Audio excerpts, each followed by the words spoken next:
you might want to grab another extra cup of coffee, because we're going to really dive in and go into some really awesome content this morning that I hope that everyone really gets return on. So I am going to share my screen.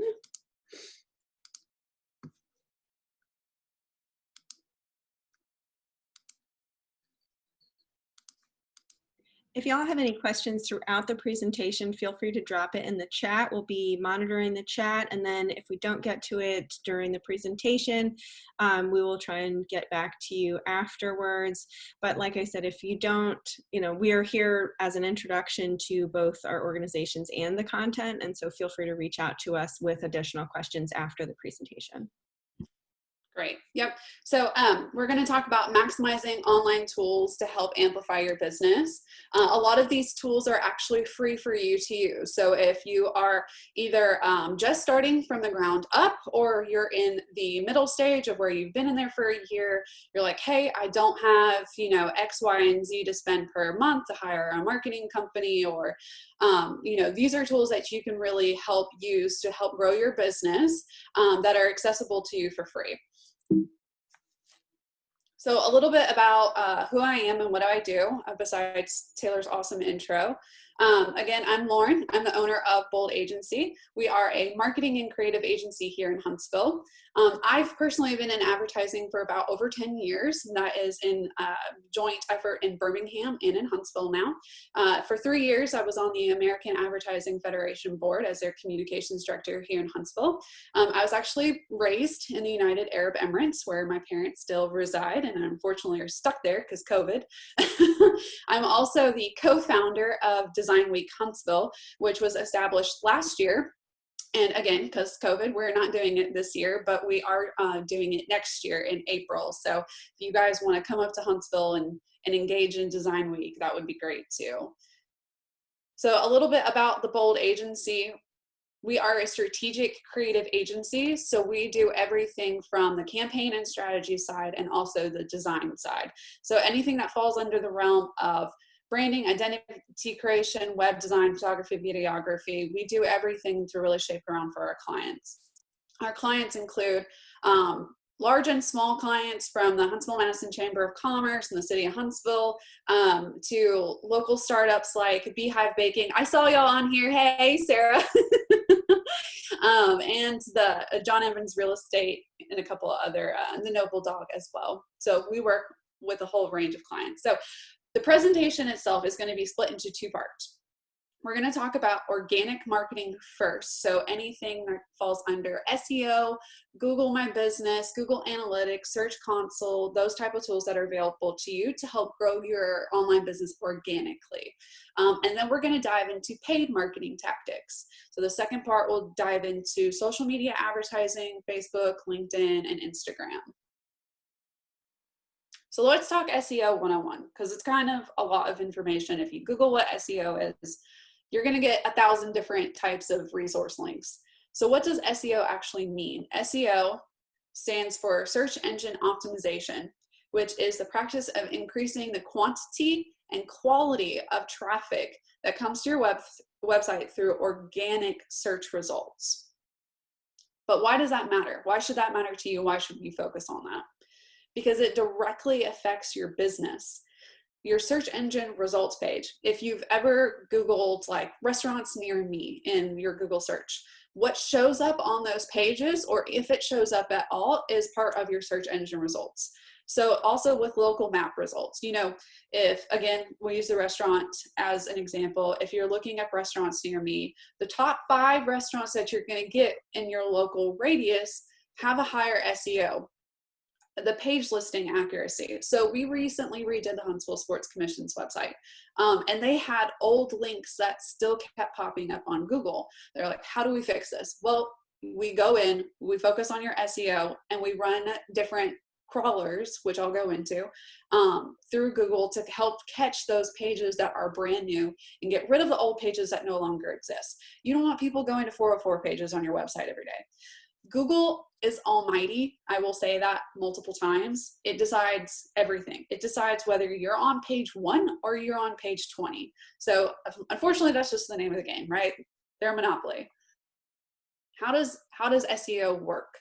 So what are the ranking factors? There's a ton of different ranking factors, but through our experience with our clients, this is what we really try and focus on, because this is what's going to lay a solid foundation for helping you grow your business organically online. Security is key. If you do not have an SSL certificate, which is the HTTPS in your domain, Google will rank you lower. They want you to be secure as far as if you're like an online company and you're taking payments, you have to have an SSL certificate in order for you to take online payments through PayPal, WooCommerce, etc. On-page relevance. Your web page includes the appropriate URL, relevant content, images and text for whatever someone's searching for. So if your web page doesn't have anything on best summer clothes for 2020, you're not going to show up when someone is searching for that. Mobile friendly. If your website is not mobile friendly, meaning it can scale and it is responsive for both mobile devices, tablet, and desktop. And I know some people are like, well, everything's mobile friendly now. You would be surprised at how many clients we get in who still do not have mobile friendly sites that were built in the 90s. Can't have that. It's got to be mobile friendly. Proximity from search. Unless you're a huge online retailer, someone in Atlanta is not necessarily going to get the same results as in Birmingham. It's just proximity, unless you spend a ton of money on other stuff. Social engagement, Google still wants you to be engaged on social media. So even though they're not the same company, they want to see that you're posting on Facebook, you're posting on Instagram, you've got relevant content on LinkedIn, and just connecting back and forth from your social media to your website will actually help you grow an organic online presence. Also, quantity and quality reviews. This is a big one that people are kind of afraid to ask for unless you're a restaurant that just happens organically. If you've gained a good amount of thorough reviews, after you do business with a client, just say, hey, if you had a good experience with me, would you mind giving me a review on Google? And make sure that it's not just, 3 stars, 4 stars. Ask them to include the reasoning of why they had a good experience with you. And also, if they didn't have a good experience with you, if you have a negative review on Google, respond to it. Don't leave it. If you respond to it, it doesn't just show that you're a good business and good business practice, but Google also likes that you're engaging with people. All right, I said title tags. People are like, wait, what the heck are title tags? All right, so title tags are, you got like the boldagency.co is our URL, but on our homepage, our title tag is our brand name, what we are, and where we're located. So you want to have that for every single page that you have. The brand name or your primary keyword. So let's say if you are a concrete layer, you're in construction, you would say your primary word that someone's going to be looking for is concrete construction, and then your secondary word or keyword would be construction, and then your brand name would be whatever your name is as a company and your location, and it needs to be less than 60 characters. As I said before, there are a ton of different factors that go into SEO rankings, but those are really key to start. And if you want to learn more, I'll tell you at the end of our presentation a couple of resources for you to learn more, because that's just an overview. So building your online presence, where do you start? Knowing how SEO works and why is it important? So let's build an organic online presence. There are a few steps that you can do. Choose a good domain. Start with an SEO-friendly website. Set up Google My Business. Manage keywords, metadata, and content. Register your sitemap, and then connect to Google Analytics. So what does it mean, choose a good domain? A good domain has to be available, right? You need to check before, especially if you're a startup business, if you are deciding on your name as a business, make sure that not only is your name available for trademark purposes, but also is available as a good domain. So check with GoDaddy or Google, etc. Ease of search. If you already have your domain and you're realizing that in your engagements with customers or other people that they can't remember what your domain is or how to type it into the address box, you need to get a new domain. Don't include hyphens because it's not going to be easy for people. Even though, you know, it might be available for you, it's not going to be easy for people to remember, hey, I need to put a hyphen in at this area, not this area, etc. Do a competitive analysis. So in Huntsville, everything is a rocket city. I'm sure in Birmingham, the same comparison would be the Magic City. So every business here in Huntsville is rocket city something.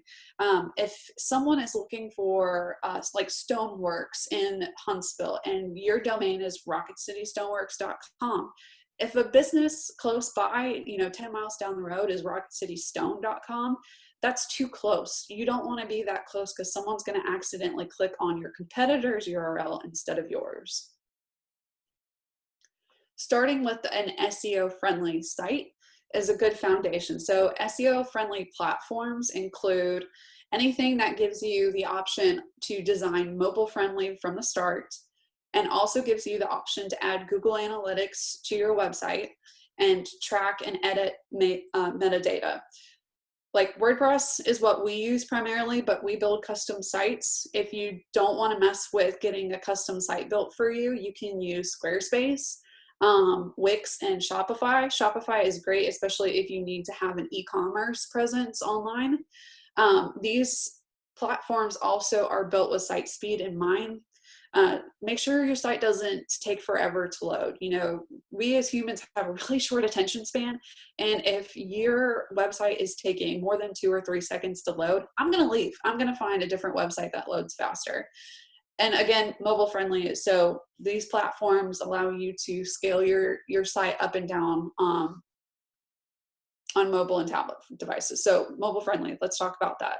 Meaning scalable images, responsive text, short click distances for buttons, pinch zoom, and button sizes. So I'm going to give, and this is the first time I'm using this type of screen share, so hopefully that works. Yeah, awesome. So this is the website we did for the Sports Commission. This is what mobile friendly looks like. You can see that text starts to stack and there.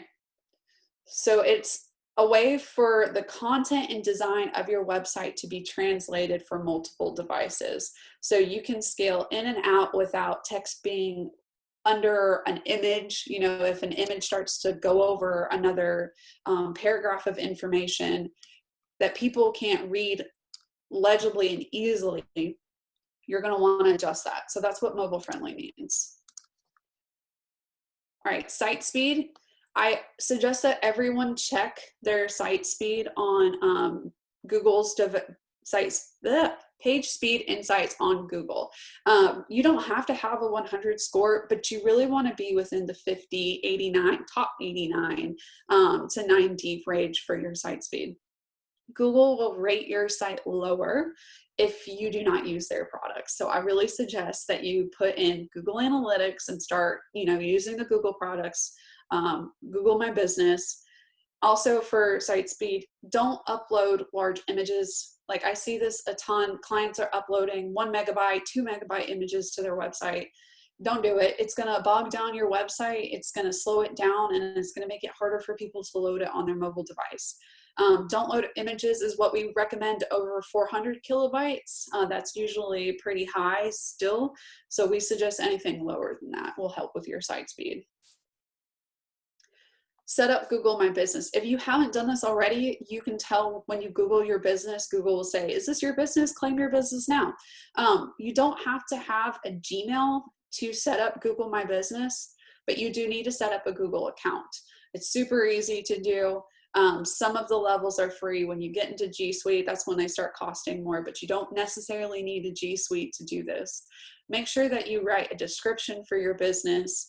If you're a restaurant or retailer, upload images of your space, of your products, of your menu items.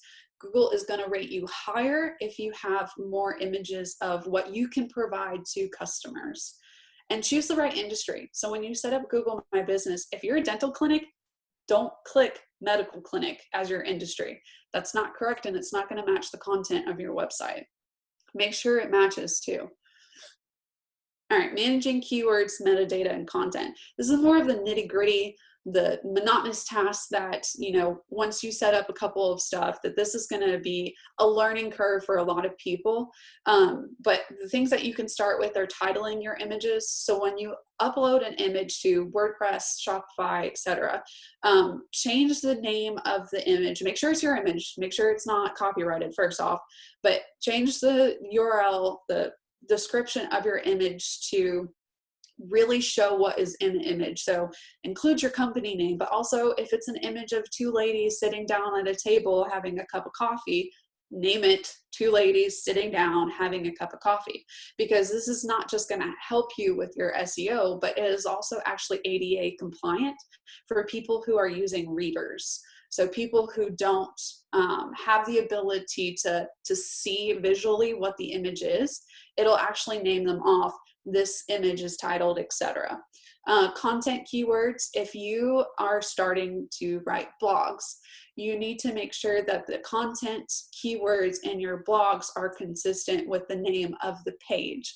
So if your content in your blog post is about red stilettos and the URL in your address bar says nothing about red stilettos, that is not consistent with the content on the page. You got to be consistent. Google knows. Choose clear URLs. But back to my point, don't falsely name your URL because you think it's going to perform better on Google. They will figure it out. Make sure it's original content. Again, they pull and crawl pages consistently, and they will know if you stole content from someone else's website. Don't try and fool Google. Again, they know everything. Register your sitemap. This is, again, back to like that nitty gritty that's going to take a little bit of a learning curve for some people. You can create an XML sitemap. This is important for Google to know what pages your website includes, especially if you have a large website, you know, like 20 plus pages. Make sure your sitemap is clean and clear and you get it registered. You don't have to use a developer to create your XML sitemap for you. You can use Screaming Frog or Yoast SEO has the ability to add in a plugin on WordPress. If your website is WordPress, you can use Yoast. If it's not, you can use Screaming Frog to pull that XML sitemap, and it'll pull up in the URL of your browser. Register it with Search Console, because crawling, what Google crawls is it automatically fetches the site pages of your website to make sure that they can be searched by users. So this is what our backend of our Search Console looks like. You can see that this is an example of a sitemap that we built for another client. It is clear what pages lead to what. Once you have the URL of your sitemap, you just add it in, but you have to get it approved through your domain provider. So that's why I'm saying it's a little bit of a technical curve for this particular one, and it's one of those that might take a little bit of extra reading, or reach out, you know, for help for this. I don't mind sending people resources for this particular one. Connecting to Google Analytics. Again, one of Google's products that is absolutely fantastic. You don't need a Gmail, but you do need to have a Google account. And this is really, really helpful for you to understand your users. You don't have to have backend access to your website. You don't have to get technical with this one. You just need to either have Yoast SEO on your WordPress site, and you can pop that in, or for like Squarespace. And I think for Wix, I haven't used that one in the past few years, but for Squarespace, you can definitely add in the Google Analytics code. And so this is what your Google Analytics code. It's just when you set up your Google Analytics account, it'll just tell you the next page that it pops up. You don't have to go dig for it. It's like, oh, hey, this is your code. This is what the back end of Google Analytics looks like. There's a whole bunch of different data that you can look at. I absolutely love looking at Google Analytics because you can kind of see where your users are going.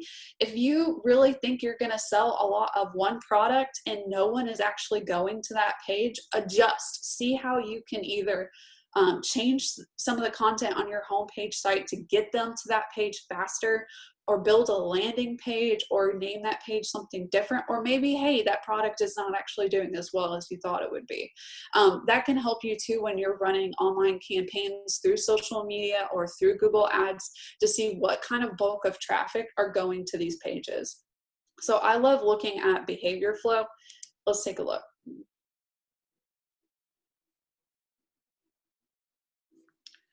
So this is the Huntsville Sports Commission's back end for theirs. We just entered their Google Analytics in last week, so there's not going to be a lot of information on it, but you can see how much data Google Analytics can help you get to understand where people are going.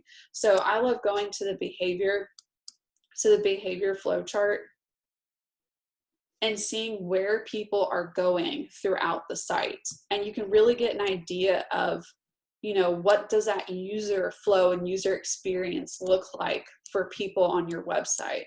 What products are they wanting to go to? Or what blog posts are performing better than others?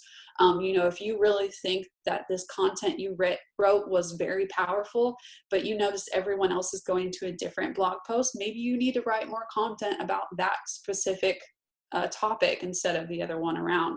So again, this one's brand new, so it's not going to have a lot of content, but these are the names of the pages. It can tell you how many sessions, who are people dropping off, where you're losing people. And it's just interesting to see what your audience looks like. Can I jump in here real quick? Yeah. If you use Google Analytics, or if you've never heard of it, drop it in the chat. Let us know where you are with Google Analytics. If you've seen this back-end side before, if you want to but haven't had the chance or knowledge to set this up, let us know in the chat whether you use Google Analytics in your website. Yeah. All right, now let's talk about social. So creating a successful social media ad campaign. This, we talked about organic, really focusing on the Google side to help you with your organic traffic and helping you build your business that way. Now this is more on the paid side of using social media and social media ads to really help boost your business. So the parts of creating a successful social media ad campaign is to set SMART goals, identify your target audience, choose your social channels, create unique and consistent content, set up your campaign, and then manage, review, and adjust. So what are SMART goals? Or what is your initial goal first? So establish what your initial goal is. Do you want more brand awareness? Are you a new business that's just starting and you just need to get your name out there? Do you have a specific product that you want to try and get more for? Or just get more hits to your website so people can learn about you that way?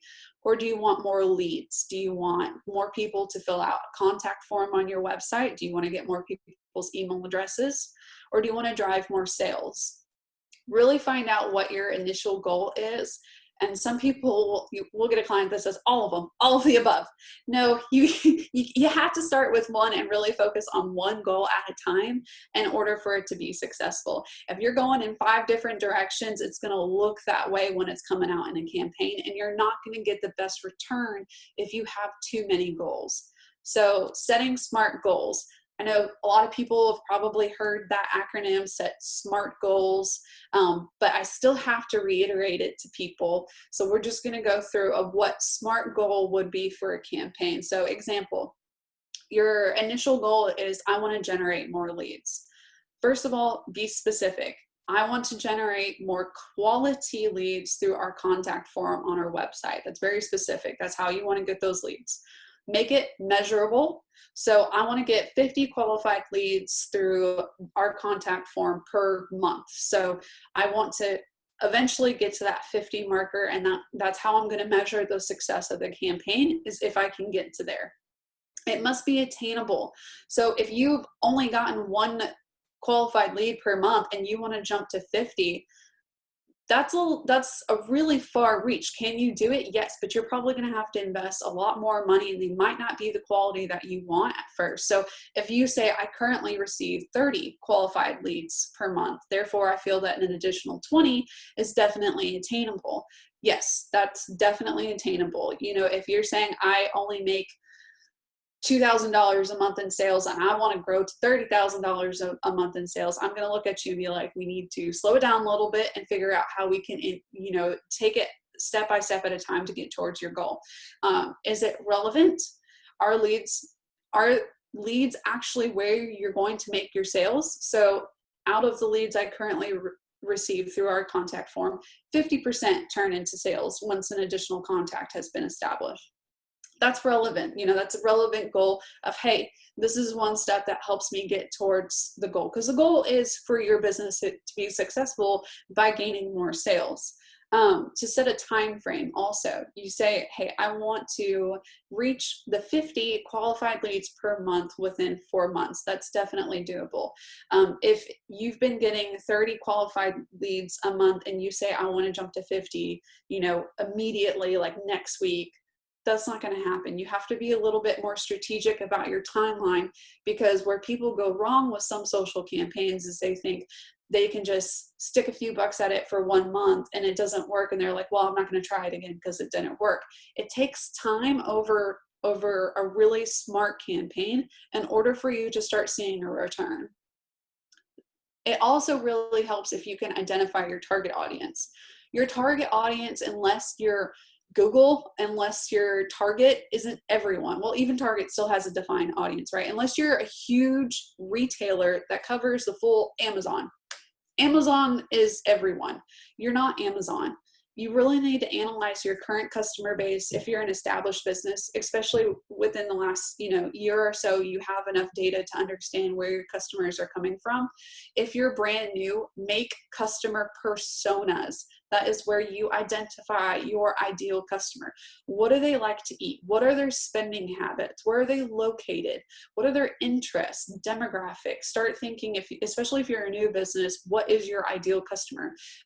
So what are their spending habits? Look at your current audience's income level. If you have the ability to grab certain data points already, then see what price, who is spending money on your price category.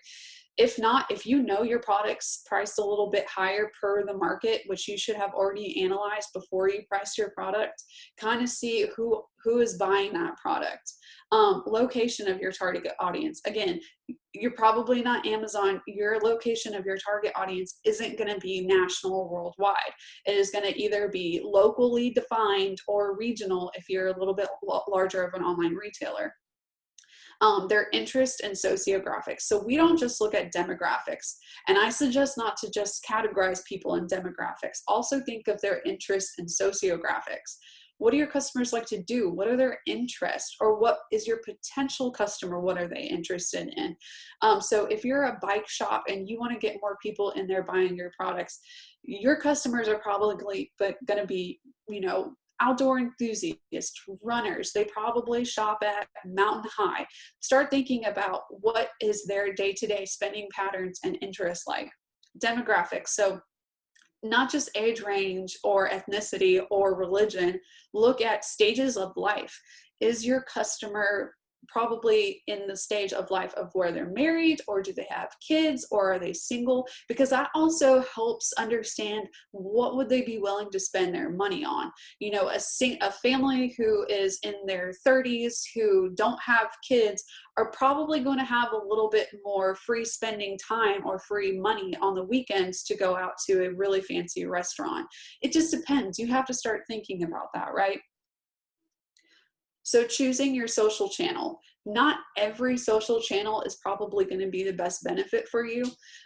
So let's look at some of the data from 2020. In 2020, LinkedIn users, about 27% of the US adults are LinkedIn users, and I didn't change that name out, so I apologize for that. 9% of those are visit the site at least once a day, so not that high. 29% is male though, and that is really high compared to Instagram and Facebook, where the percentage is more female. So LinkedIn is where you're going to get a little bit more of that male category. 44% are 25 to 30-year-olds. So you're looking at graduate professionals in the professional range who are trying to establish expertise in their industry. So some clients are saying like, okay, this data, Lauren, looks really low compared to Instagram and Facebook. Why should I even care about LinkedIn? Let's imagine you are a restaurateur and you're opening up a organic vegetarian restaurant in Birmingham. And you also have really good pictures of your food and menu items, but you also want to be an activist for more organically grown food items within a restaurant. Sharing your expertise on LinkedIn, sharing articles or posting about why you think that's a benefit helps craft you as an expert in your industry. So that also helps when you're talking about like larger established companies or magazines who don't just want to go eat at your restaurant, but they want to talk about you. They want to share your story. They want to really highlight why you're making a difference in your industry. So that's where LinkedIn is really strong, is crafting the expertise around what you do. And 49% of them make over 75,000. So you're talking about, you know, a larger income bracket, right? Or higher income bracket. Instagram, 37% of US adults use Instagram, and 63% of those use the site every single day. 43% is female, but 75% are 18 to 24-year-olds. So you're talking about a much younger demographic than LinkedIn, right? That's where you're going to get your more beauty influencers, younger generation, your lower than 30s who are, you know, interested in more visual based marketing or visual based content, right? Instagram, especially if you are a retailer or an F&B, it's really strong to use Instagram because people love pictures of food. It's just what they do. I will scan through food pictures all day long and figure out what I'm going to make for the rest of the week, right? 42% make over 75,000. So it's not as high as LinkedIn would be. So again, that's probably because it's a lower demographic age range. They're going to make a little bit less. And Facebook is still the #1 social media platform. It is still the highest used per capita of US adults use Facebook. So some people are like, well, Facebook is phasing out because of all the hot garbage that happens last year, right? No, it's still actually active and people are still engaging on it. So 69% of US adults use Facebook. 74% of those visit the site every single day. So way higher than you're talking about Instagram and LinkedIn. 75% though is female. So it is extremely high in female demographic. And then 84% are 25 to 30-year-olds. So you're going to get your mid-range, and then 74% make over 75,000. So if you know your demographic is within that 25 to 30, and you want them to see your content consistently, Facebook is where you post every single day, constantly, in order to engage your customers or your consumers with content about your business. And that's what I also stress to clients. Posting once a month is not going to get you any type of awareness or business traffic. You have to post consistently. And I know that takes a little bit of time, but if you can't pay for someone else to create content and manage your social media account or campaign for you, then you need to take a little bit of time in the morning or in the week to kind of plan out what your social media content calendar is going to look like. So when you're talking about developing content for a campaign, you have to be unique and consistent. So being unique helps you engage with your audience and make sure it's unique to you. You don't want to look exactly like your competitors. So kind of look and see what your competitors look like on social media. What kind of content are they producing? Videos and GIFs perform way higher than static images. We love a moving object on our screen. People engage with those 6-second videos higher than they do with that static image. Create your look. So what does that mean? I know that's really broad. A look that's specific to you, that's defined towards your brand. Be branded. So if your brand colors or your company colors are red, use red within your Instagram as far as including your logo in different ads. Don't post something that no one knows who you're about, you know. Also be consistent. your tone and messaging when you're texting out or writing up a post on Facebook, Instagram, LinkedIn, whatever. You have to have a consistent voice. If you're fun and edgy and you like to put a few little slangs or cuss words in there, whatever, that's your brand. If you're not, then stick to that. You know, if you want to talk a little bit more conservatively or be more helpful and resourceful within your content, do that. Just be consistent. You can't, you know, have a whole bunch of hashtags within your entire content one day and the next day you don't use them at all and it sounds like a completely different person wrote it. People pick that up. They want consistency as far as building that brand awareness. Color palette, let's go back to the red. If your company colors are red and then you start using baby blue throughout the rest of your Instagram, that's not going to help you build your brand. It's not going to help you build awareness. When I'm scrolling through Instagram, really strong company profiles that stick to a consistent look and tone, I can already tell without looking at whose profile it is that I know what company it is, because I know their look. I know their look, I know their tone, and that helps me build like, oh, hey, I'm scrolling through, but I know who that is. Same with like angle and lighting.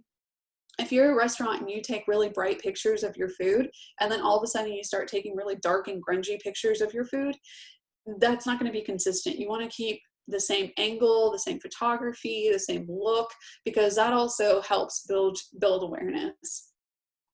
One of my favorite Instagram profiles is Made Coffee. They are really good about keeping a consistent brand. Like I can scroll through, that's the example, I scroll through my Instagram or Facebook and I know it's their company, not just because it's branded, because you can see their names on almost every single post, but because they have the same lighting. Like you can tell that everything color-wise is really bright and airy, but they also use the same colors. So the light blues, that orangey pink color that they have.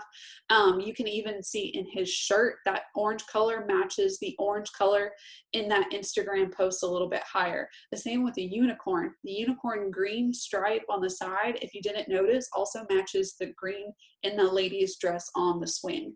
So that's purposeful. They did that on purpose to create a consistent aesthetic within their Instagram feed. And people are like, well, why does it matter? Like I said, that helps build awareness when people are scrolling through tons of content every single day to help them start to know who you are and what content you're producing. So when you decide to set up your campaign, I'm just going to cover Facebook, and we'd be really interested to hear back from everybody. Which platform would you really like to dive into in another session on how to set up a campaign? Because this is more of the detailed, like put it in the chat, this is more of the detailed process of, we could do like a case study of how to set up a campaign for your business. But I'm just going to kind of overview of what Facebook looks like as far as setting up campaign, because like I said, they're one of the biggest social media presence and platforms, and that's where most people are. So an example is on Facebook, you would go to Ad Center, which is in the top of your Facebook profile, and under more, you'll go to Ad Center. You'll select your goal. So whichever goal that you decide to select on your social media platform of your choice needs to reflect that initial goal that we spoke about earlier. If your initial goal is to create leads, then you need to click get more leads. If your initial goal is to build awareness, then you don't need to click on get more leads, right? Because it's going to perform differently. So select your goal, add your creative, make sure your creative is unique and consistent when you're adding it to your campaign. And like I said, a GIF or a little moving video always helps with engagement. And then choose your audience and set a budget. So when you're choosing your audience on your social media campaign, go back to that customer persona that you created, but also make sure that this little guy down here that says your audience is defined, good work, is green. Because Facebook is going to try and help you really customize and make sure that you're getting the best ROI for the dollars that you're spending. So if your potential audience, again, is like 300,000, you're not going to perform as well, especially if your budget's only like $10 a day, right? Now, if you're Amazon and your budget is $100,000 a day, then yeah, you probably can have a pretty big audience because you're going to hit everybody because it costs more money to do that. So edit your audience, say what gender you want to be specific with. Like if you're doing a campaign on female handbags, you don't necessarily want to do all. You don't want to spend money targeting it to a male who's not going to get a handbag unless it's during Valentine's Day and you want to do it as a Valentine's Day promo for men to buy handbags for their significant other. Those are the kind of things that you can kind of play with. Just think about logically of who's going to be looking for your product. Location, so mine's set to Huntsville within 23-mile radius because our clients are local as far as what we get consistently. And then I want to target small business owners. So I want to target anyone who is posting content about small business, looking at things that are about small business. And then I want to make sure that my audience is defined. So I'll hit potentially 2,800 people. When you're setting your budget, first off, a lot of these social media platforms are going to have a minimum spend. You're not going to be able to spend $1 a day, and you're actually not going to get your return for $1 a day. It's just not going to happen. You're competing against a whole large market. Remember that.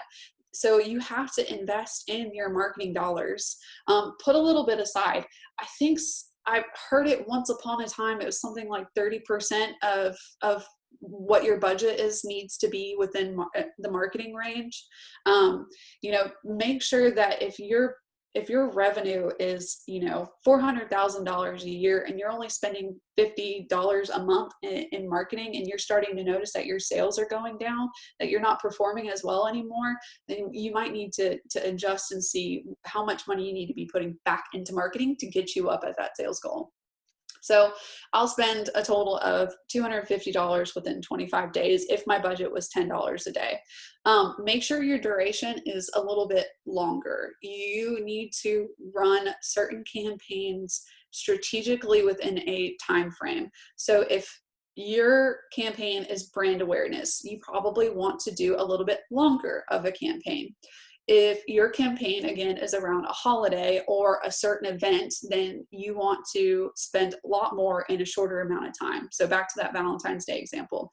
If you want men to buy handbags for their significant other before Valentine's Day, let's say you're going to start 3 weeks in advance from Valentine's Day. You're going to spend a larger amount of money in a smaller amount of time to hit that Valentine's Day goal. Whereas, again, brand awareness is a longer term investment because you want to just get people used to your name, to your look, to what your company does. Once you get, yeah. Sorry, Lauren, can I jump in? It is hard to know how much you should be spending on marketing. Luckily, there are tons of resources to help you benchmark. There are industry averages, and we can help you pull those numbers both locally as well as nationally. So if you're curious about whether your marketing budget matches up against your competitors either in Alabama in the same revenue range, or the Southeast, or the US, or the entire industry in the world, we can absolutely help you get those numbers together. And again, all of SBDC's services are at no cost. So just let us know what you need. Yeah, that's great. And that's really helpful for people who haven't had the longer term, they haven't been in business for 3 years. They don't know how much, they don't have something to refer back to saying like, hey, I spent this much this month, this much this month, this is how we did. And that goes back to manage, review, and adjust. So once a campaign is finished, review and see how it did. Don't just hit go, end of day, say, I don't know how it did. I guess it did really well. I don't know. Go back and engage that process. So Facebook has released a better version of Ads Manager. Some people in here probably heard of Facebook Business Manager. You don't necessarily need to set up Business Manager if you're just managing your own company's Facebook ads. Ads Manager, and they're going to prepare these slides for you guys afterwards. I've included a link, so if you don't know where to go, you're like, I don't know where my Facebook Ads Manager is, I've included the link down there for you. You can kind of see like how it did for your budget, how many clicks you got for that. And if you look back at your books and you're like, I didn't get any increase in sales from that time period, then you need to adjust it. Don't just try it again because you don't think it worked. Or Don't say, hey, it didn't work, so I'm not going to try it anymore. Adjust what your campaign is. Look internally and see where you need to adjust that focus ad. Another good suggestion that I tell our clients is like, hey, let's A/B test, meaning let's run one campaign that is targeting the same audience, the same demographic, the same budget. Let's change up the creative, or let's change up what it says. Let's see what works better for that same demographic, that same target audience, and see how they react better to, I don't know, a brighter picture or a picture that includes this food group. You know, you can A/B test at the same time and run 2 campaigns to see which one performs better. And you're like, well, Lauren, that's double the price of the campaign. No, because if one campaign doesn't perform well at all and the other one does, that's the same budget. You know, that's absolutely not spending double the amount if you do 2 campaigns. Make sure you pull that data, keep it, pull that data, put it in a monthly folder. You say, hey, this is how we did this month, put that in the folder for May, August, etc. So what tools are available for you? And these are great, not only tools, but resources that we're going to cover. So I'm going to go through Moz Blog, Yoast SEO, Search Console, Google Trends, which I'm obsessed with, Google Analytics, equally obsessed, Hootsuite, HubSpot, but we're not going to cover Google Ads. Going back to the Amazon example, if you are a multi-entity retailer and you have a ton of money to spend on pay-per-clicks, in my personal opinion, this does not give you the best return on your investment. Where you're really going to see a better return is through social media advertising. So I'm not going to go through spending money on pay-per-clicks on Google Ads. Again, if you're a really large established business and you have the funds to go towards a pay-per-click campaign, then totally, if that works for you, go for it. But again, when you get to that Google level of competing for ads, you're competing against the Google base for your industry. You're competing against a larger market. So I don't always recommend clients start there. I say, hey, let's start a social media campaign first. So Moz Blog is a great resource for you to understand more about SEO. We covered, again, skim the top of what SEO is capable of, but they also have free training courses. They have Whiteboard Fridays that they do too, which is really good for people to have like a video. They write it on the whiteboard and say, this is how SEO works. And they also can tell you how to prioritize keywords. You can actually also do a domain analysis. So if you think your domain's really strong, but you're just curious to see how it ranks against your competitors, you can go in, enter in your domain, and they'll pop out a free analyst for you of, hey, this is how your domain ranks against other ones in your competitors. So great free resources for you to use. Yoast SEO, which we kind of covered on how to make a sitemap, XML sitemap with Yoast SEO. But we also download Yoast SEO plugins in all of our clients' WordPress sites. This is how we teach our clients to go in and manage keywords for content, manage title tags, which you can do straight in at Yoast SEO, and it'll actually give you a real-time content feedback. It'll give you a green smiley face saying, hey, your title tags are great, your content matches the URL, you're good to go, or it'll give you a red upside down face and say, hey, no, these are the things that you need to change. So they'll give you real content feedback. We do a training with our clients to use this at first, and I've never had someone come back and say like, hey, it doesn't work the way that I need it to. So if you have a WordPress site, I really suggest installing Yoast SEO to help you out with that.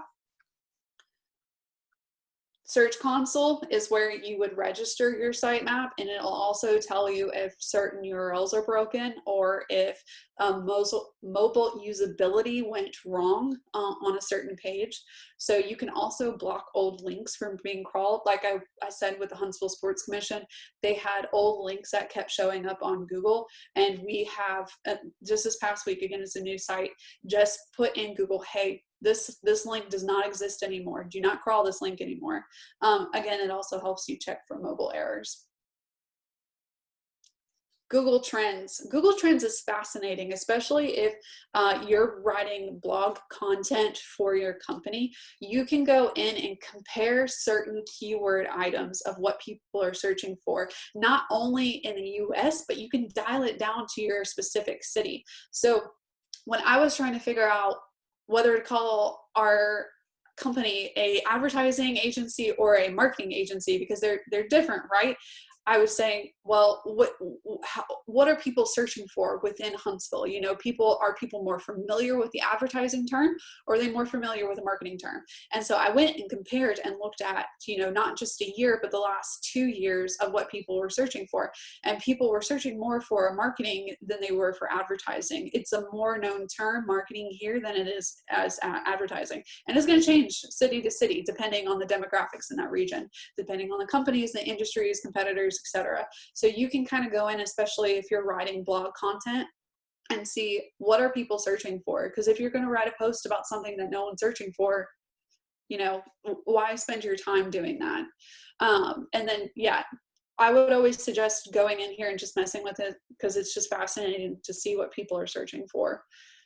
Google Analytics, we covered this a little bit. You can see an entire range of data off your website. So what time your users are visiting your website, what are their demographic. You can turn on interest and see what their interests are to kind of pull that feedback back. Where are they located, what country, what region, what device are they looking at your website more frequently? If you need to do more mobile ads on Facebook because most of your visitors are mobile, then you can figure them out of like, where should I put interest in a certain campaign to help grow my business.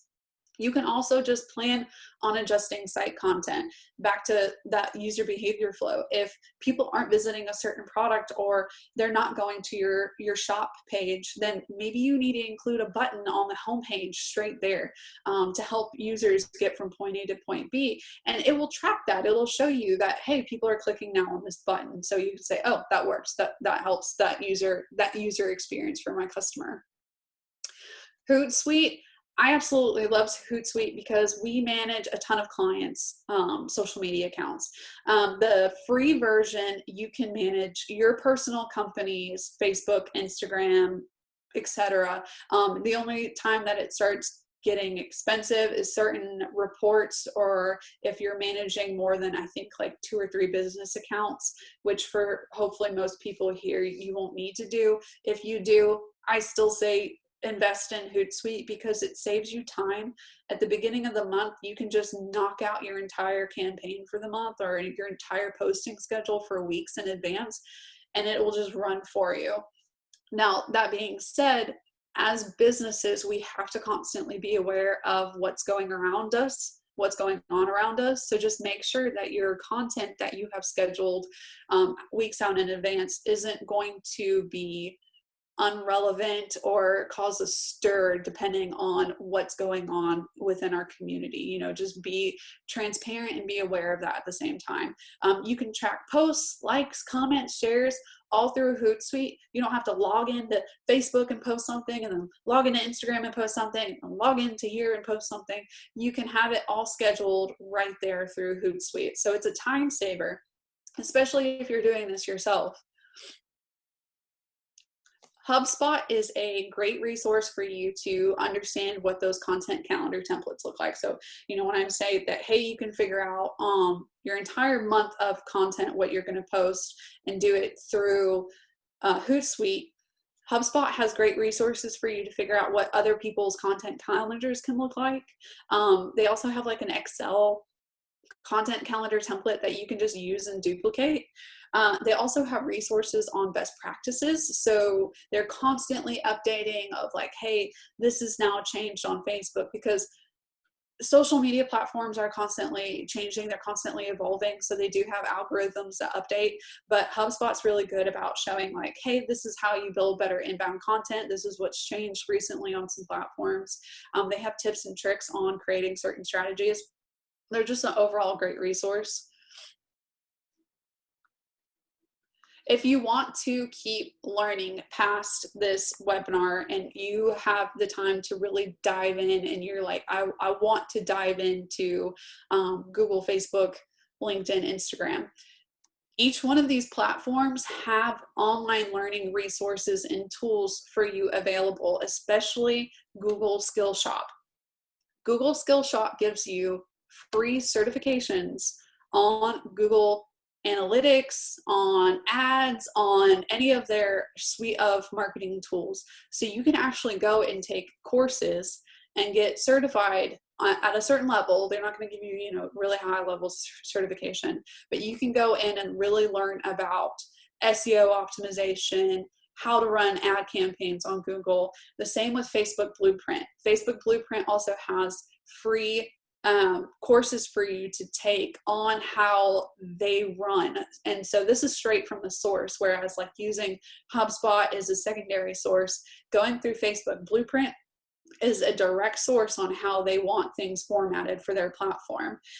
Business LinkedIn, it's not as robust as Facebook as far as their learning platform, but they still have a lot of tools and help you and videos to figure out how to advertise on LinkedIn.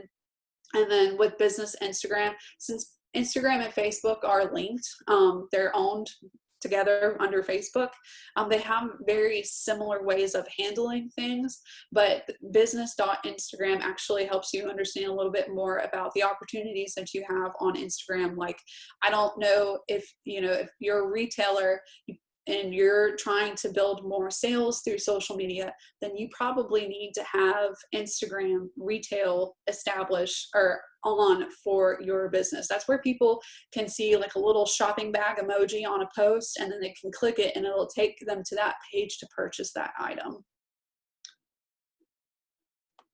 I know that was a big bulk of information this early in the morning, but I really appreciate you guys taking the time to kind of learn about what resources are available for businesses, how you really learn to target either organic business growth through Google tools or paid marketing growth through social media tools. And since that was a big bulk of questions, is there anything that we covered that people want to expand on? I think we have time for questions. Yeah, Lauren, we had a couple questions come through the chat during the presentation. So the first one was from Isaac, and he asked, I received a notification recently about an issue with robots and my sitemap via Google. Would this impact my business findability? Did you get it this morning? I would ask if you got it this morning, because a ton of people got it this morning, and that is an issue that I actually have one of our developers looking into because they weren't clear on it. So if you got it this morning, everyone got that one. Mm-hmm. So I don't have the answer for you yet, but I will find it. Awesome, thank you. RJ asks, what's the best way to measure brand awareness? Brand awareness is hard to measure, right? Because it's people just knowing about your company. That's one where you aren't going to get as much like real data on like, hey, I made this sale based off of this campaign. Brand awareness is really useful for you to just, if you're starting out and you just really want people to know who you are, that is a great place for you to start. But brand awareness is also a long-term investment. So that's part of building a brand, right, is an ongoing attempt at getting people to get a feeling based on the interaction that they had with your company. And so whereas brand awareness is a little bit different than like capturing leads or website visits, it's still equally important. So just because you can't measure it based on a number does not mean that you shouldn't focus on it. Something that we use at the Alabama Small Business Development Center are lead and lag indicators. And so our lead indicator for brand awareness is our Net Promoter Score. And so we use the Net Promoter Score to figure out how many of our existing clients would recommend us to potentially non-clients, and if our referrals tend to reflect those Net Promoter Scores. It's an industry standard. Huge companies and small companies alike use it, and so you can really benchmark yourself around your Net Promoter Score. It's basically a 1 to 10 score. Next question is from Mary Alice Klein. Can I post someone else's article on LinkedIn with my thoughts on it? Yes, you can, as long as you're posting that original link. the reason why it would be a problem is if you copied that article and then paste it in as your own thoughts. So if you're referring to a different article and you include that URL in it, yeah, definitely add your thoughts on it. You know, you might get more people to engage on it because you're trying to get a little bit of friction, you know, get people's feedback and respond to your thoughts compared to someone else's thoughts. Definitely. Awesome. Catherine, can I chime in here just for a second? Yeah. I have a question just because we're on the topic. You know, the idea of LinkedIn articles versus blogging, vice versa, or both. How do they work together, and how would you recommend using that for SEO and brand awareness and credibility building? Right. So I always recommend to our clients that if you're writing an article on your website, to share that link on LinkedIn, but also post an intro content of what that blog post was about. Because LinkedIn likes wordy posts, right? They really like posts that are a little bit longer in word length.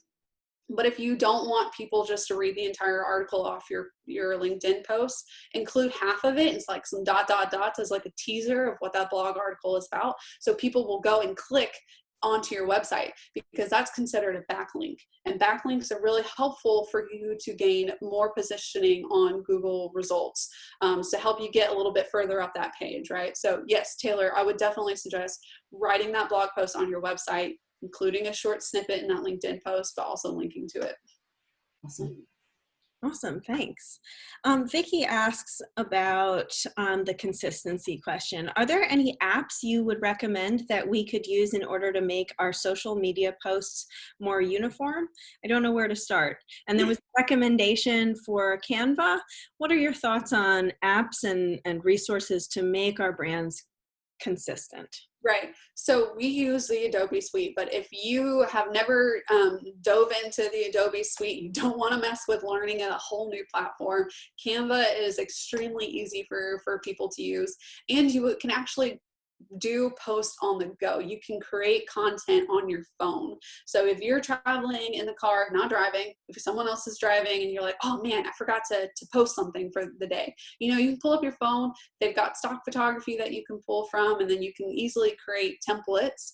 So we know that our clients don't have Adobe Illustrator, but if we created an entire new brand for them, we want them to have the base for consistent posting. And so we'll do like template frames for them to also help them just post like a background image. You can have a whole set of like templates already available for you on Canva, so you can consistently use those and pull those for ease of use.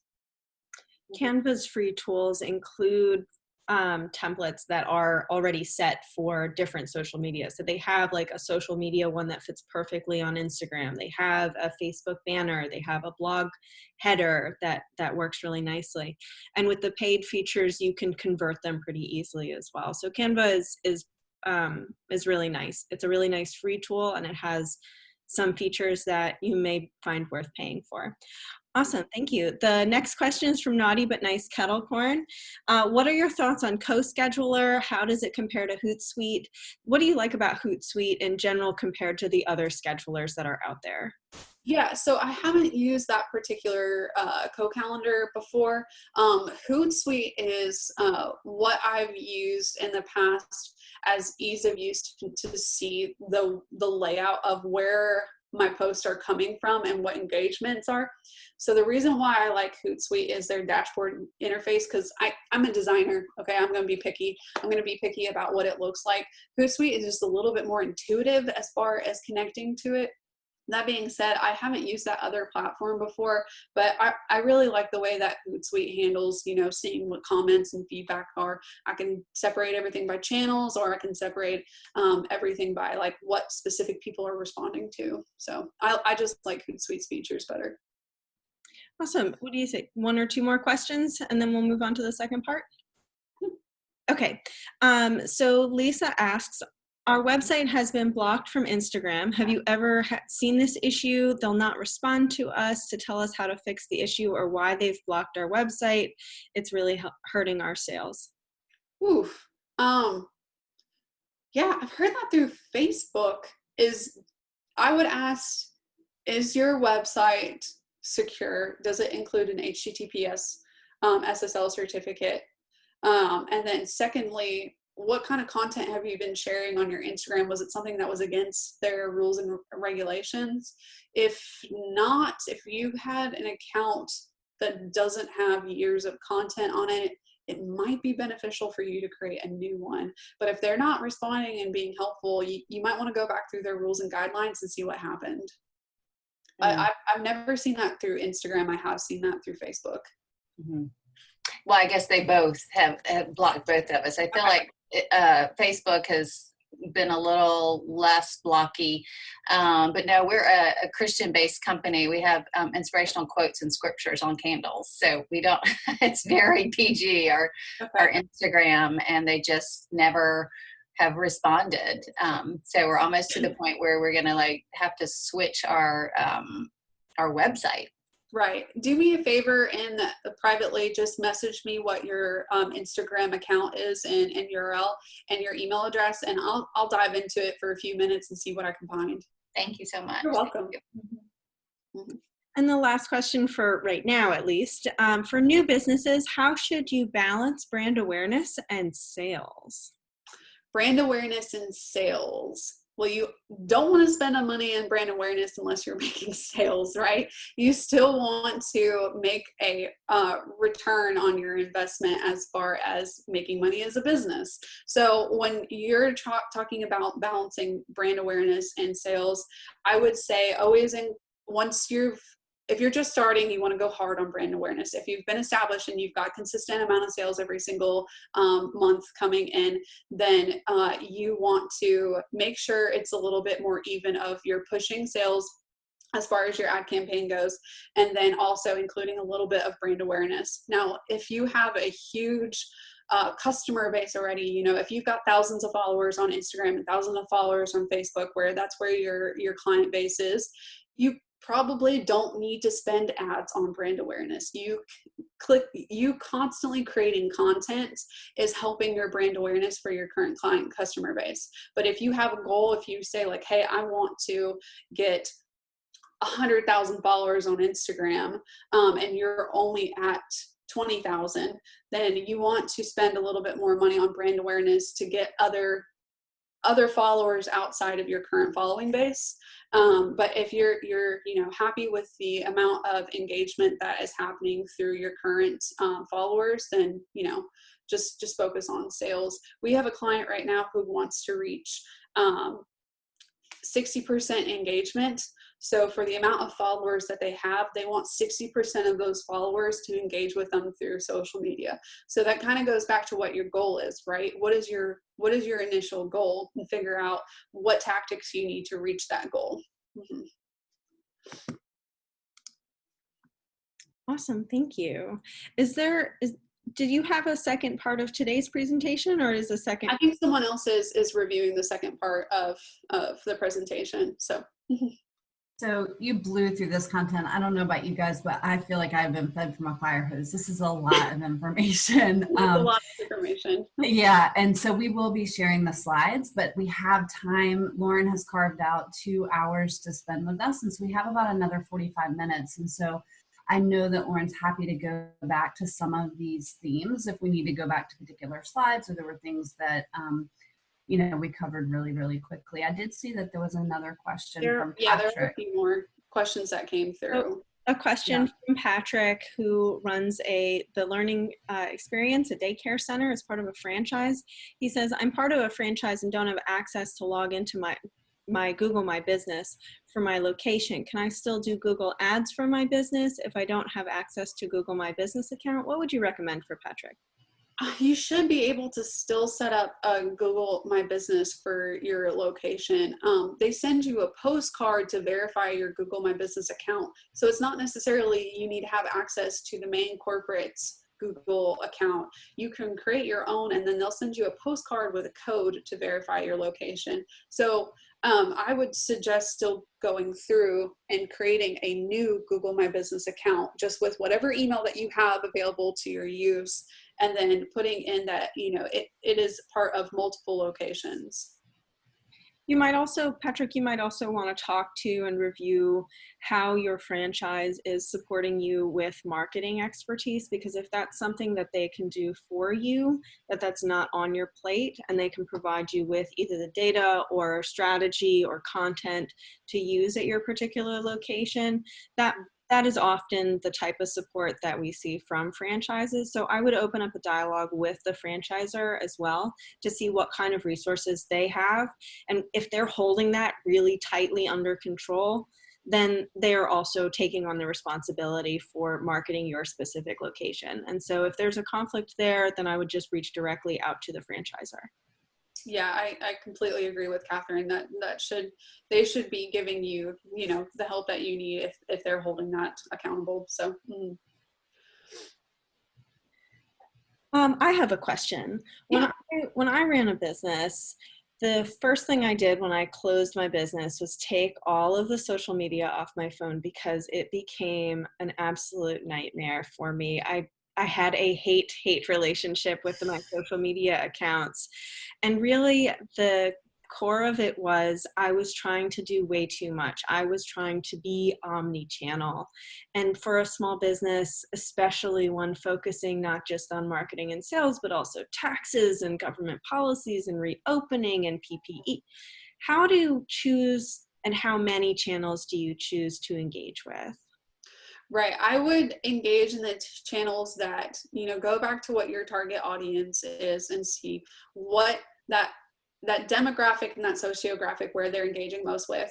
Like, I'm not going to engage on Twitter. Our company is not going to be on Twitter because that's not where our client customer base is. So I always tell people, you don't have to be on every single social media channel, because that's not necessarily where everyone that you want to do business with or you want to engage with is going to be there. Go back to those numbers that we were talking about and see where people are engaging with content similar to yours, or what, look at your competitors, where your competitors are on as well within your industry. See what is doing well for them. Yeah, but it can get really monotonous, and your phone will blow up if you're managing a whole bunch of social media channels. I always suggest after a certain time of the day, turn off notifications if you can for that, and then respond within business hours. I think that raises a really good question, Lauren. We work with so many small businesses, and to Catherine's point, they're doing it all right. They're wearing every single hat and trying to juggle all of that. And not everyone has an affinity for marketing. Not everybody enjoys it. Not everybody wants to spend their time and energy on marketing. But we often find that hiring somebody to do that task for them is both daunting and is an expense. So can you help our small businesses understand, what does that investment look like based on your experience for a small business? If they wanted to outsource this, what should they be budgeting for to try and make that happen eventually? If you're trying to outsource for it, and I get it. I'm a small business as well. I do everything from running payroll and accounting to also trying to figure out what our marketing strategy and campaign is, to also managing our social media proposals. It's a ton. As a small business owner, you're taking on a ton of time and responsibility. And so if you want to outsource it, I suggest looking at, smaller agencies or smaller businesses who are going to understand your current stage of your company. Especially if you're starting small business, choose an agency, or even choose a freelancer who, might work at a marketing agency full time, but they also enjoy doing it part time on the side. Those rates are going to be a little bit lower. As far as how much money you should be investing in there, that depends on how fast you want to get to your goal, right? And what goes back to what your initial goal is. I'll use the 30% number again. A lot of people recommend for successful budgeting, 30% of your monthly expenses needs to be marketing. So going back and seeing where I need to be. Now, if you're doing amazing in sales and you're good, you can probably back off those marketing dollars and just focus on brand awareness. So consistency in posting and just engaging with your current client customer base. So again, go back to those initial goals, but to Taylor's point, if you can't afford to put 30% of your monthly budget into marketing, use one of the online scheduling tools or the templates available to help you speed up that process. You know, using that online social media content calendar and planning everything out just one day a month, and then letting it run for the rest of the month, that is a time saver. You're not spending an hour to 2 hours every single day like, oh my gosh, I need to post here, I need to post there. Just use one platform that will help you post throughout the entire social media platforms that you have. At SBDC, we say you sell your strengths and pay for your weaknesses. And so if you are doing your own marketing and you know in your heart that you're terrible at it or you hate it, your business is paying for it. You are paying for it both in your emotional and level of stress, as well as the potential earnings that you're giving up from not having a professional do that. And so it is one of those circumstances where that this is part of the business that you're investing in with your time or dollars, and often both, and just recognizing how much you're dedicating to it now will save you a headache in the future. Yeah. So I see an opportunity here, and I'd love to just take a second to do a quick poll. You can drop a quick yes in the chat if you think that a session solely on Google tools and SEO would be helpful, in the sense that like maybe you bring your site and it's sort of a hands-on, right? We're going to comb through all of it and we're going to go to that page and we're going to write our meta tags and all that great stuff that you just went through. Would that be helpful for you if you bring your site, bring your login credentials, and we sort of work through some of that in the trenches together? I'm getting lots of yes, please. Okay. It is, awesome. And you know, we covered a lot of meat of, you know, all the Google assets and everything that you can do to build your online presence and to really grow. And like Taylor is saying, it's a lot of information, but actually going through your website and seeing where everything is located, because also every platform is different. You know, if you're using WordPress and one person's using Shopify, the way they handle the ability to change certain aspects of your site is going to be different, right? So you're not going to have the same resources and tools available on one platform that you are going to another. And that means you need to change your platform. Maybe that means that you need to readjust depending on what you need. It's a great point. Mm-hmm. Yeah, that was a really good question. Are there any other ones as far as the social media advertising goes, or, you know, establishing that campaign, and what does that look like? So Tanisha, I see you dropped a question in here. Is there a tool that Lauren uses to help a business? Do you mind clarifying a little bit? Feel free to unmute your line. Yep. Yeah. What's poppin', everybody? Good morning.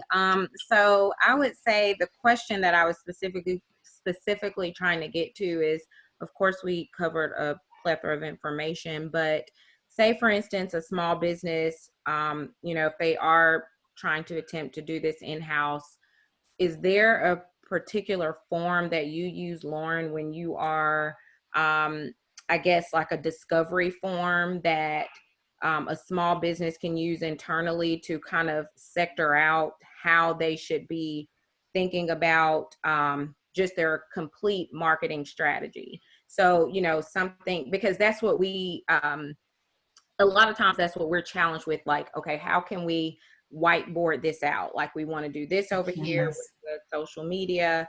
We want to do this on our community efforts. We want to do this and maybe the branding of the retail. And so how is there a tool or something that you use where when you are as a company just trying to whiteboard it out and, you know, sector out how you do these and the flow of the marketing strategy? Does that make sense?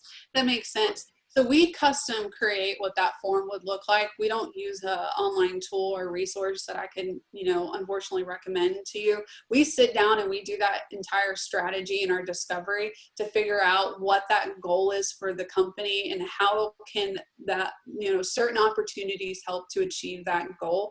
So we'll sit down and say, like, you know, what is the size of your current company? What is your size of your current client base? What do you do? What are you passionate about? And to find those opportunities outside of that. So you're talking about, you know, like different channels that you can use to create your marketing campaign. You know, go back to what, you know, you did in your initial, like your initial business strategy of where you want to be, what do you want to do, and how can you get there. So if certain channels aren't helping you out into that goal, you know, reevaluate what that looks like. Can you give me a little bit information on, as far as like what you're currently struggling with to help me get a better idea of, you know, an answer to that question? Yeah. So, I mean, so me and my partner, we both have a background in marketing. I think it's just as the small business owner, like you said, when you're wearing the hats with the taxes and the accounting and the HR, for us with the marketing part, to be able to say, have some kind of sheet or just a guide. So when, you know, when we're looking at the end of the year and we're planning for the top of 2021, you know, does our, what do our flavor offerings look like? What do our, you know, community efforts look like? How do we want to post on social media and how many times? Something that can prompt us to organize how we're trying to execute our marketing strategy. Does that make sense? More of, if you were consulting with someone, what, you know, even if you just sent us just an example of something you may do, we just need like a tool to bring it all together if we are going to currently try to continue to manage it until we can, you know, start divvying out certain pieces. It would also help with our graphic designer, so we can kind of organize out what we know we're going to do for the year and get that to her. And it's not this, oh, next month we need this, you know, we already kind of can plan it out, budget it out, that type of thing. Mm-hmm. Yeah, so a lot of those outlines depend on the type of business. I can probably find some online resources for you to use and send that to you, because Tanisha, I have your email. I know you. Yes, you do. Get back together. Send you some sources on that, because like, whereas we create unique ones for every single client. So there's Right. not like a form template that we just have. We have the basic layout, right? Like the goals, the timeline, the budget, the monthly content calendar strategy, what certain products they want to focus on each month. Like that's the basic layout that we have for the form. But if you're F&B and you're a defense contractor, like that's how our clients completely range. You're not going to have the same marketing strategy format as one or the other. Right, right. So I would definitely like, I use Google Sheets for our stuff, and just, you know, figure out what that main goal is, like have that very large on the sheet, and then break it down from there. Break it down to that yearly goal, quarterly, monthly, daily, you know, really break it down from that to bite it down into bit-sized pieces. And that will also help you develop that content calendar to figure out, you know, if you're a graphic designer, make certain graphics, say like, hey, we need to post for this and this and this, and she can crank all that out in the beginning of the month and get it scheduled. That makes sense, Lauren. Good. But I'll be reaching out to you too soon, very soon. Yeah. I'll send you some resources on maybe some formats that look similar to ours that I know are good ones for you to kind of get a base for. Mm-hmm. Perfect. I think our communications team might have some tools for you too, Tanisha, so I'll follow up with you offline. And I'm thinking that there's an opportunity for us to do some work sessions around this idea of canvassing a campaign in the fall going into 2021. And so I made a note of that too. I think there's opportunity for the ecosystem to support that as well. So that is a great suggestion. Looks like RJ has a question as well. You do social media for a nonprofit. You don't sell anything, but want to engage with our members and build brand awareness with the community. We sometimes have difficulty reaching members as they tend not to be in the demographic which uses social media. So we focus more with brand awareness in the community. What would you suggest to reached our members and community equally? And as a follow-up, can you speak to how email marketing strategies should align with overall strategy? Email marketing strategy is something that we did not cover today. Let me revert real quick to the first part of your question. When you have a target demographic that doesn't use social media, so that means that your demographic is probably much older in range, because as you saw from our presentation, you know, the highest amount of people use Facebook. So as per adults within the United States, you can get to a pretty high age range with Facebook. But if your demographic doesn't use social media very frequently, that's where you're going to have to engage a little bit more offline. Now that's kind of hard being in the stages that we are. If you have ideas on if you can still do virtual events or virtual gatherings that you can have, or find different marketing opportunities that you can still send people physical items to help engage them, that would always help out as well.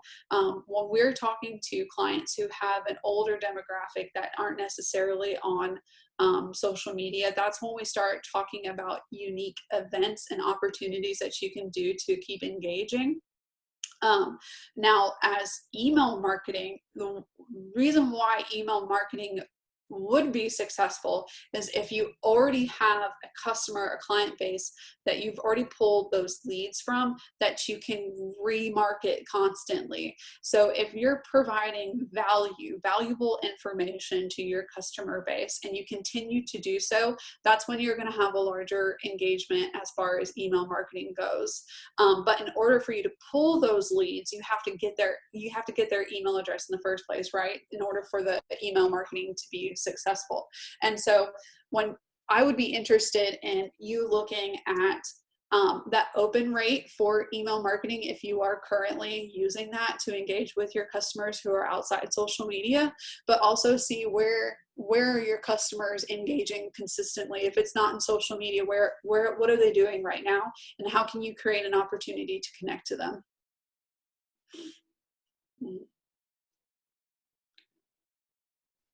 RJ, can you expand on your last statement? What was the yes to?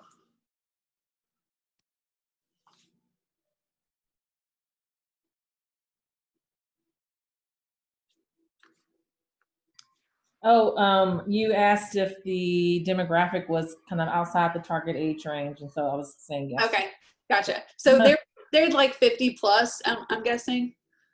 Yeah, I think it's between like 40s and up, essentially. So it hits some of the demographic, but then there's a large swath that it doesn't hit. What are you doing right now to engage with your current customer base?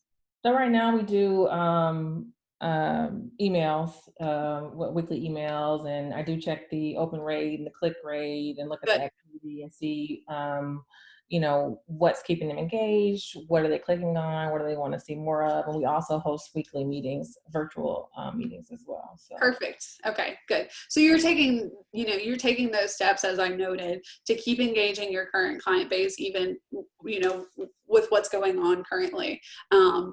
Just making sure that open rate, providing valuable content. People, campaigns where you're providing free value to people, once you ask for that sell, it's a little bit easier. If you keep providing them free and engaging content, they're going to be like, yes, this person has been a benefit to my life, a benefit to my business. Yes, I'm going to take that sell. I'm going to give them back. Mm-hmm. Got it. Thank you. You're welcome. RJ, I'm not sure if you saw this, but Tanisha with Naughty But Nice Kettle Corn asked if direct mail could work for you and your organization. Have you tried direct mail? Does that work for you, Lauren? And Lauren, is that something that you would recommend? I'll let RJ respond to that first. Oh, yeah, we've done some direct mail, but not a whole lot. I think we've sent out more informational type of things. We haven't tried direct mail, I think, since quarantine has begun, but it's something that we have used for in the past.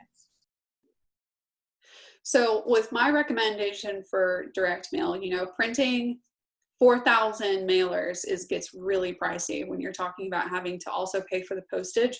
Right.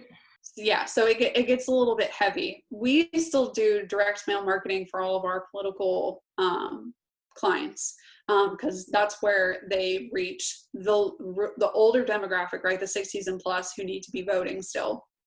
Now, it depends on the type of business that you are and what your creative looks like. So we get a lot of junk mail in our mailbox, right? We shift through, we look for a bill, and we throw the rest out. But if something immediately stands out from that pile, like the design is just really unique to the rest of the mailers that you have, you can start looking at being more successful depending on what that creative looks like. But I'll go back and say the printing costs and the postage fees are going to be really high. If you can still target your audience through social media and through online, that's still where you're going to get a more return on your investment. But like I said, we still do direct marketing for our political clients because some of their demographics are 60 plus. And they're just not going to be on Facebook, or they will, but most of them aren't. Can I chime in as well? Mm-hmm. So for the direct mail, I would use almost the exact same strategy as email marketing. Like, it's something that once you engage with someone, that mail is going to catch their attention much more easily. And so I can tell you the nonprofits that I get direct mail from, and I can also tell when those nonprofits have sold my information to other businesses who then send me junk mail, and that junk mail goes straight in the trash. But I was recently made an honorary baby boomer. And so I do, all my bills are paperless, but I get a lot of nonprofit mail because the nonprofits that I've previously given to in the past, they'll send me follow-ups to, because I've engaged with them already. And so that might be a way to cut down on that mailing cost and really provide that special content, that special touch to folks who are not getting the same interactivity through online content creation. Mm-hmm. Yeah, I agree. Any other questions regarding either direct mail, which we didn't cover in the presentation, but it is also, a great question to cover, direct and email, and anything based on, social media advertising, or anything that you guys have questions on as far as like building what that target audience is? I've got a question while we're waiting for folks to drop stuff in the chats. So we talked about the limit size for images, and then we also talked about having GIFs and videos on social media platforms. Is there the same kind of limitation on content size for social media as there is for web pages? How do we balance, creating and using high quality images that are not grainy with the limitations that drive the quickness of the loading page load? Sorry, that was right. articulate. Yeah. Site speed. Yep. Page loading. Gotcha. That was Catherine's page speed at this moment. I need to take another sip of coffee, I think. Yeah, I know. More coffee, everybody. Lots of information really early. That's a really good question because Instagram and Facebook, they are going to have size limits, especially on the video upload. Especially if you're using Hootsuite, it'll tell you like, hey, this is too large for Instagram, but it's okay for Facebook. LinkedIn allows really large files, so you can kind of get away with that as well. I would always recommend doing bulk, I think it's Hootsuite and maybe Sprout Social, some of the other type of social media resources. They crank out like a yearly, hey, this is what the format needs to be for certain images, videos, etc., for every single social media platform. So you've also got like size ranges that you can stick to, which, like you said, Canva already cranks out template sizes for you. Facebook and Instagram, they're going to want, you're going to want to do a little bit higher res images for Facebook and Instagram. Facebook is especially because it compresses things once you upload it. It will compress your video, it'll compress your image because it's trying to compress the large amounts of content that is being shared on social media. And then you can, make sure that whatever image that you use on social media, if you want to reuse that on your website, you're just going to need to adjust it to make sure that it is a lower file size. Mhm. Yeah, so every social media platform has different size requirements and limits, and that you can find through like 2020 social media graphic sizes. You can just easily search that. It's a good question. Thank you. How much time, so say you become fairly proficient at using a lot of these tools, but you are, the business owner, a solopreneur. How much time would you recommend folks budget if they're going to set up their month of content? Would you recommend setting a whole day aside for that? How much time do folks need to put on their calendar for scheduling marketing?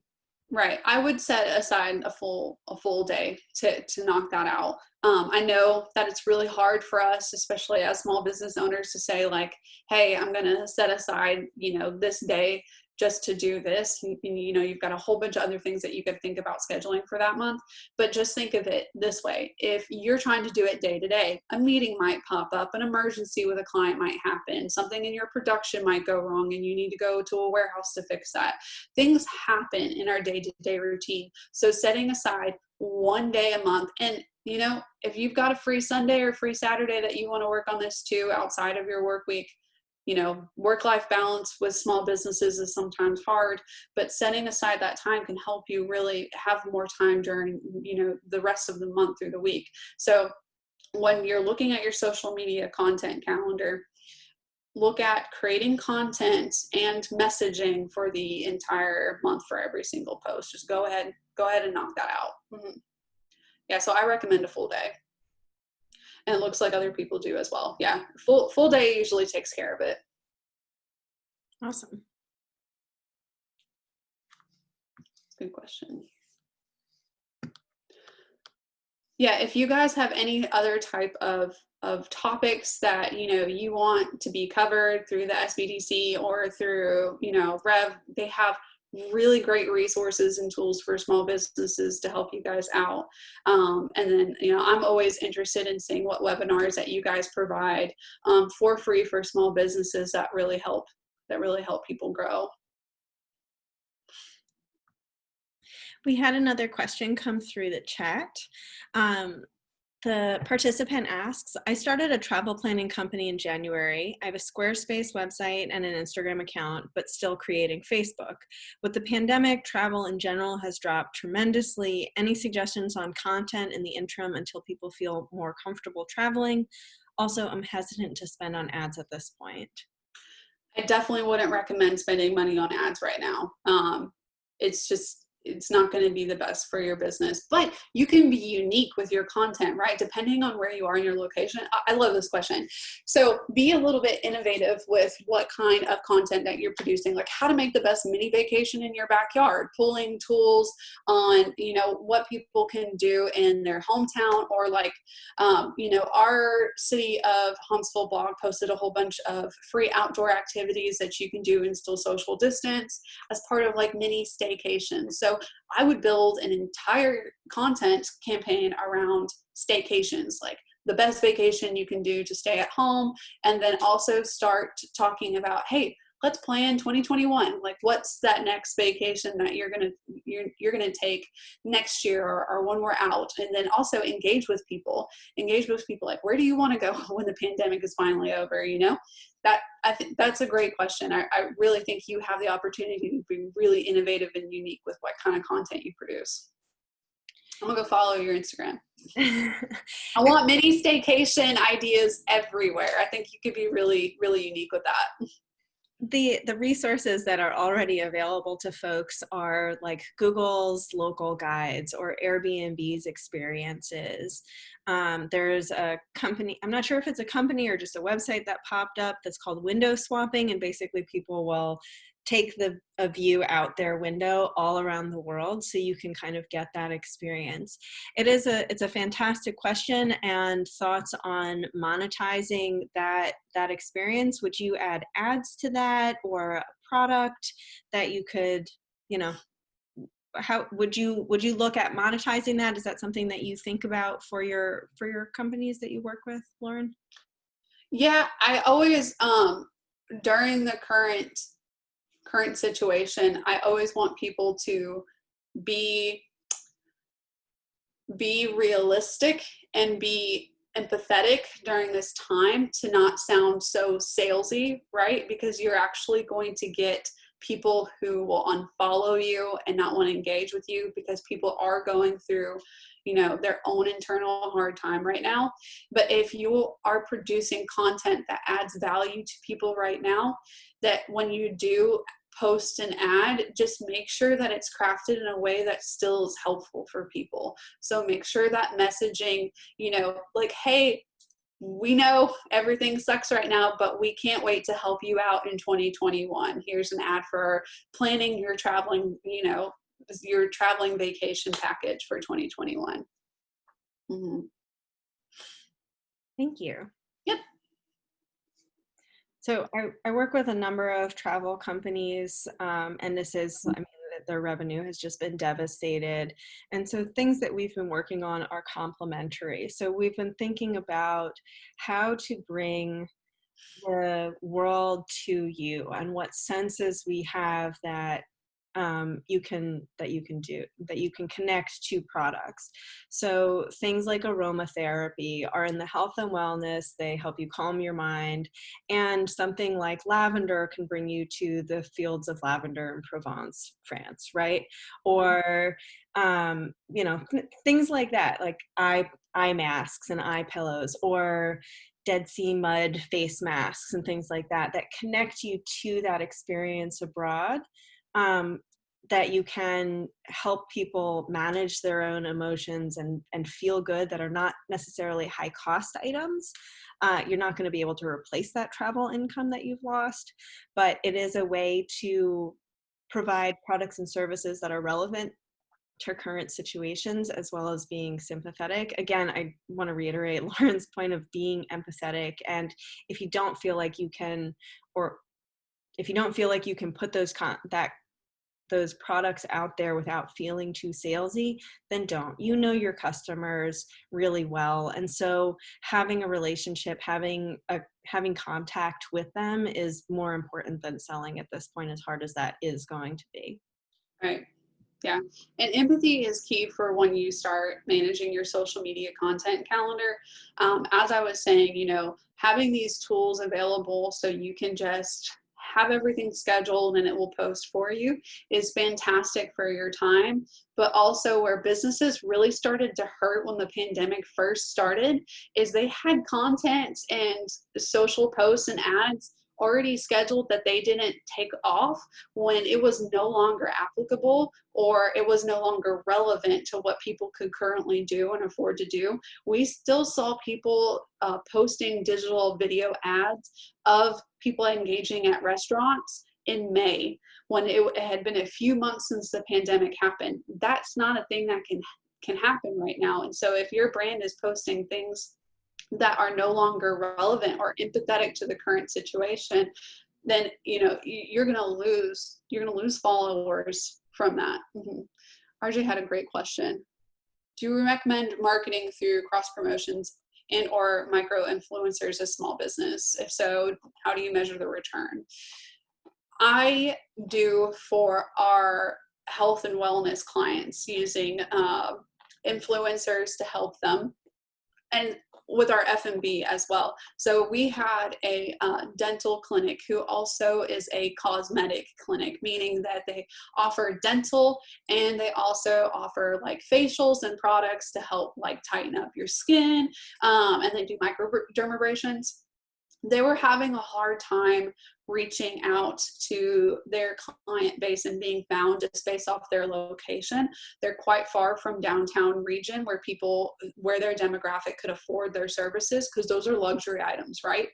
And so we looked at them hiring or spending a little bit more money on micro influencers who already have a client base who are used to seeing high priced luxury brand items. So they already had followers who spent money on the lotions and the spa treatments and everything else that already had that good customer base for them to target. And so we found that influencer to be really successful for that business and helping spread brand awareness for that company.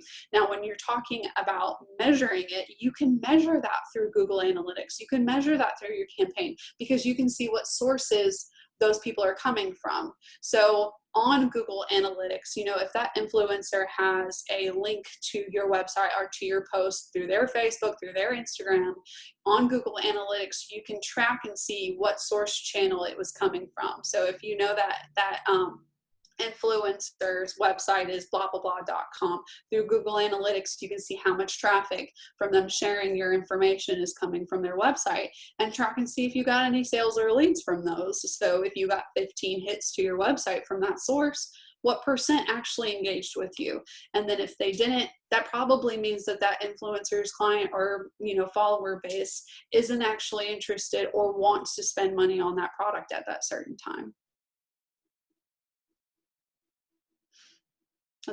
That's a great question. And that's also resourceful for people in the F&B industry. You've got tons of foodie bloggers who, you know, go around to different restaurants and rate it. And then people really enjoy that because they get a third party's experience from that restaurant without them having to go there first. So it's a critical review from a trusted source. Mm-hmm. Great. Word of mouth amplified. Yes.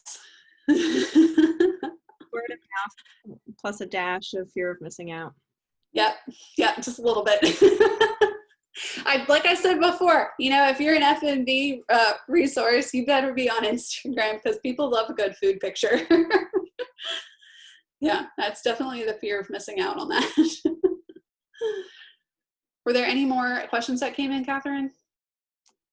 Those were all the ones that I saw. If folks have questions after the presentation, do you want them to hold them to part 2 or reach out to you directly? How would you like folks to follow up? You can reach out to me directly if you would like to. I will post this slide back up. If you want to reach out to me directly at hi@theboldagency.co, just send your information and that you were on this webinar and your specific question, and I'd be more than happy to help answer a few questions to at least get you pointed in the right direction for resources.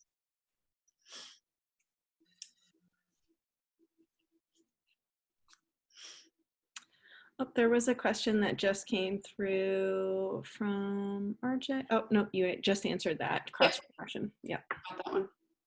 Awesome. Hey, Catherine, could I jump in here just a second? We know we dropped a ton of amazing information on you today, so we will be following up by email with Lauren's slides. Catherine's been recording the session, so we'll add a link to that as well. I've been trying to keep up with the questions and the resources that were dropped in here, so we'll share what we have. And of course, we'll drop Lauren's contact information as well. So just want to remind you that the very best way that you can leverage what you've learned is to follow up with some one-on-one coaching. And we do offer that through the Rebound Be Him Collaborative for free. So we'll be including information about that as well. Tomorrow, there's an opportunity with 4 or 5 of our team members offering office hours, if you will, for an hour. If you want to just drop into the Zoom room with a specific question, we'll do our best to get that answered. And stay tuned for 2 amazing workshops coming up next week.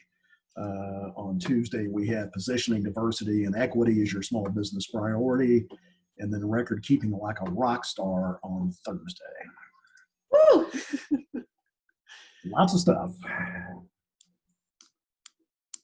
I'm going to drop my schedule in the chat as well so that you can schedule with me directly. I'm with I forgot to mention this at the beginning. I'm with the Alabama Small Business Development Center. We provide no-cost one-on-one business advising, technical assistance. And so the resources that we mentioned earlier for like benchmarking your specific industry or helping you to compare, I specifically use IBIS World, and that is a more global view. And then I use Profit Sense, which it's an accounting software, and you can look at common size, cash flow, balance sheet, financial metrics, and industry specific metrics. So if you're wondering, okay, if I need to put 30% of my monthly budget towards marketing, where can I pull that from?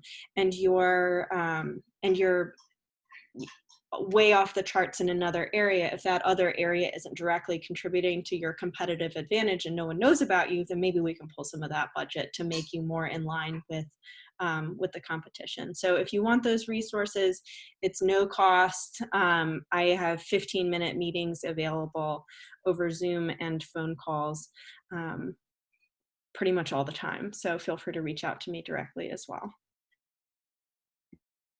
And I'm not a marketing expert, so if you do reach out to me and I'm like, ugh, I don't know, I'm gonna send you right over to Lauren. And Lisa C, who messaged at 10:19 about the notification about an issue with robots in my sitemap via Google, please email me and I can help you dive into that one. I got an email back from our developer regarding the notification. If you got a notification this morning from Google, that was about, I think it said August, it starts off with August 31st, 2020, the public G Suite domain, and it goes into a whole bunch of stuff about not being able to find your domain. That is just saying that a domain feature that actually interrupted Google is no longer available. You don't have to take an action for it. They've already fixed it, so you're good to go. So if it wasn't that particular email, let me know. That probably means that your sitemap's not registered.